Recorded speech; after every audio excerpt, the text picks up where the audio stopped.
నమస్తే. Welcome to BRK news. నేను హిమవర్ష. ఈరోజు మనతో పాటు ఉన్నారు డాక్టర్ భరత్ వర్ష గారు, హోమియోపతి డాక్టర్. చాలా మందికి బ్లడ్ క్లీనింగ్ అంటే తెలీదు. అసలు ఇది దేని వల్ల జరుగుతుంది? దీనికి సంబంధించిన టిప్స్ ఏ విధంగా ఉంటాయి? డాక్టర్ ఇచ్చే సూచనలు, సలహాల గురించి అయితే మనం తెలుసుకుందాం. నమస్తే డాక్టర్. నమస్తే అండి. ఎలా ఉన్నారు? బావున్నానండి. Yes sir. ఇది బ్లడ్ క్లీనింగ్, రైట్. రక్త శుద్ధి అనేది ఏ విధంగా జరుగుతుంది? మీరు ఇచ్చే సూచనలు, సలహాలు మా రైట్. ప్రేక్షకులకు తెలియజేస్తారా? ఈ మధ్య చాలా చూస్తున్నామండి. ఆయుర్వేద అని, న్యాచురోపతి అని, లేకపోతే ఇంకా సిద్ధ అని, ఈ మధ్య మనకు సోషల్ ఇన్‌ఫ్లుయెన్సర్స్ ఎక్కువైపోయినారు. దొంగ డాక్టర్లు, ఫేక్ బాబాలు వీళ్ళంతా కామన్‌గా చెప్పేదేంటంటే liver detox, total body detox, brain detox, blood detox అని డిఫరెంట్ డిఫరెంట్ వర్డ్స్ అన్నీ చెప్తున్నారు. బట్ సైంటిఫిక్‌గా దీనికి ఎటువంటి ప్రూఫ్ అనేది లేదనమాట. ఓకే. సో, బ్లడ్‌లో చెడు పదార్థాలుండవు. దాన్ని పర్టిక్యులర్‌గా మనం ఏదైనా ఒక డైట్ జేయడం వల్ల గానీ, ఒక జ్యూస్ తాగడం వల్ల గానీ, మనకు ఒక యోగా చేయడం వల్ల గానీ బ్లడ్ ప్యూరిఫికేషన్ అనేది జరగదు. లివర్ డీటాక్సిఫికేషన్ అనేది జరగదు. బ్రెయిన్ డీటాక్సిఫికేషన్ అనేది జరగదు. టోటల్ బాడీ డీటాక్సిఫికేషన్ కొంతమందేంటంటే మోషన్స్ వస్తే బాగా లూజ్ మోషన్స్ అయితే బాడీ అంతా డీటాక్స్ అయిపోతుంది. లేకపోతే బాగా ఆహ్, డిఫరెంట్ డిఫరెంట్ టెక్నిక్స్ ఉన్నాయన్నమాట. ఇవన్నీ ఫాల్స్ టెక్నిక్స్, ఇవన్నీ రాంగ్ టెక్నిక్స్ అన్నమాట. సో, ప్రపంచంలో డీటాక్స్ అనేది ఉండదు.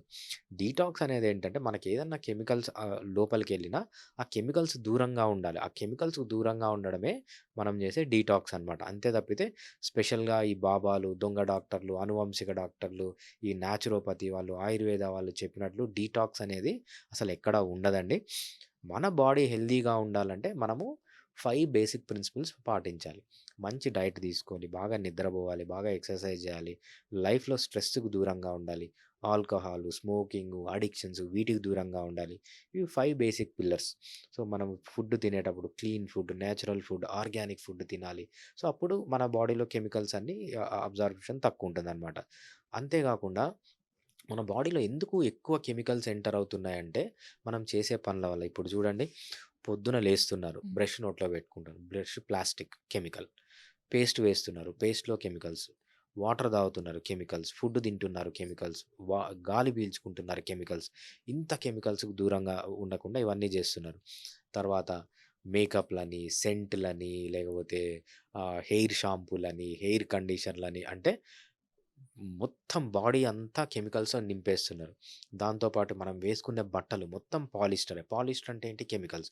ఇవన్నీ మనకు తెలియకుండానే కొన్ని వందల, వేల హార్మ్‌ఫుల్ కెమికల్స్ అన్నీ బాడీలోకి ఎంటర్ అవుతున్నాయి. ఇవన్నిటికి దూరంగా ఉండాలంటే బెస్ట్ ఏంటంటే, వీటికి ఎంత దూరంగా ఉంటే అంత మంచిది. అంటే కొన్ని మన చేతిలో లేవు. మనం తినేటప్పుడు ప్లేట్స్, ప్లాస్టిక్ ప్లేట్స్‌లో తింటున్నారు. ఎందుకు? స్టీల్ ప్లేట్స్‌లో తినొచ్చు కదా! అదేవిధంగా ప్లాస్టిక్ బాటిల్‌లో వాటర్ తాగుతున్నారు.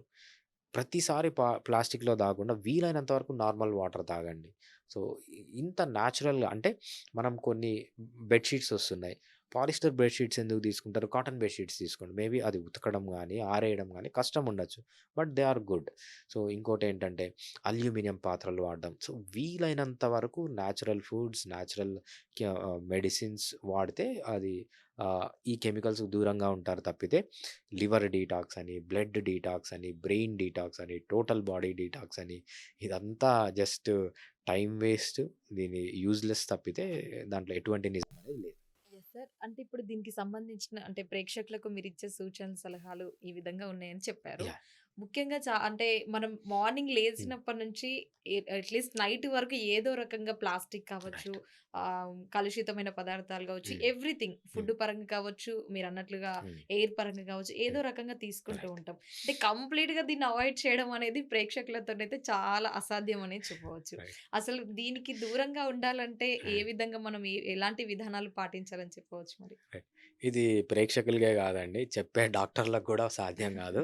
సో, మనం జెప్పేదేంటంటే వీలైనంత దూరంగా ఉండండి. ఓకే. ఫర్ ఎగ్జాంపుల్ పొద్దున్న లేస్తున్నారు, బ్రష్ చేస్తున్నారు. సో, నేచురల్ బ్రష్ ఏదన్నా వాడండి. పేస్ట్ గూడా నేచురల్ ఆయుర్వేదిక్ పేస్ట్ గాని ఏదన్నా బెస్ట్ పేస్ట్ వాడండి. పడుకుంటున్నారు, బెడ్‌షీట్‌లు ఎందుకు పాలిస్టర్ బెడ్‌షీట్‌లు వాడుతున్నారు? అదంతా పెట్రోల్‌తో చేసినవి, పెట్రో కెమికల్స్ అవన్నీ. సో, కాటన్ వాడండి. మేకప్ ఏసుకుంటున్నారు. అసలెందుకు మేకప్?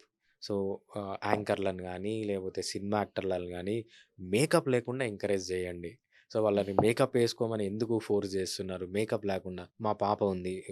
తను ఏంటి ఇప్పుడు ఫిఫ్త్ క్లాస్. ఓకే. ఫిఫ్త్ క్లాస్‌కి సెంట్ లేనిదే స్కూలుకి పోదు. సో, మొన్న తిట్టి మానిపిచ్చాను. So, okay. అనవసరంగా ఎందుకు సెంట్లు కొట్టుకోవడము, లేకపోతే మేకప్స్ ఏసుకోవడము, లేకపోతే హెయిర్ కలర్స్ వాడడము. సో, వీధ ఎందుకు ప్లాస్టిక్ దాన్లలో తినడం ఎందుకు? ప్లాస్టిక్ ప్లేట్‌లలో తినడం ఎందుకు? స్టీల్ ప్లేట్‌లో తినొచ్చు గదా! వన్ డేలో మనం అసలు మనకు తెలియకుండా యాహ్! చాలా రకాలుగా అసలు ఏదో ఒక రకంగా తీసుకుంటూనే ఉంటాం. రైట్. అసలది ఏ రకంగా తీసుకుంటామో మనకు తెలీదు. మనం రైట్. అది గ్రహించం. కానీ రైట్. తీసుకుంటాం. తీసుకుంటాం. ఫుడ్ కావచ్చు, రైట్. లేకపోతే మీరన్నట్లుగా వాటర్ బాటిల్స్ కావచ్చు, ఎనీథింగ్. గాలి గూడా.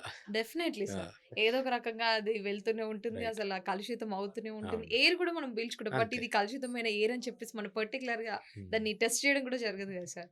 సో, దీని వల్లనైతే ఇంత జరుగుతుందనైతే మీరు చెప్పడం వల్లన అర్థమైంది సార్. Thank you sir. సాధ్యమైనంత వరకైతే ప్రేక్షకులైతే మీరు చెప్పిన టిప్స్ అయితే ఫాలో అవుతారని అనుకుంటున్నాం sir. Thank you sir. Thank you so much. Thanks అండి. యాహ్!